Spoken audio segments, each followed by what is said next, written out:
రావణ సంహారం అనంతరం రాముడు సీత వానరులు పుష్పక విమానంలో అయోధ్యకు ఆకాశమార్గాన్ని బయలుదేరారు. రాముడు తాము ఆగిన ప్రాంతాలను సీతకు చూపెట్టసాగాడు. లంక, లంకరేవు, విడిది దీవి, సేతుబంధ, కన్యాకుమారి,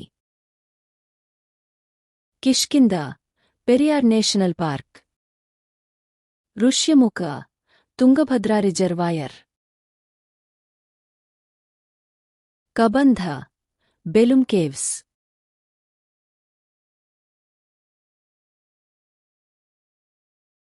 పంచివటిలో పర్ణశాల, తాన్వార్ రిజర్వాయర్,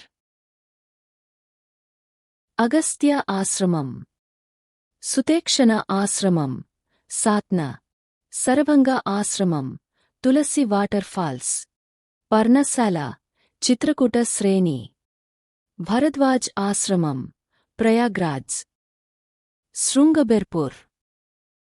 అయోధ్య.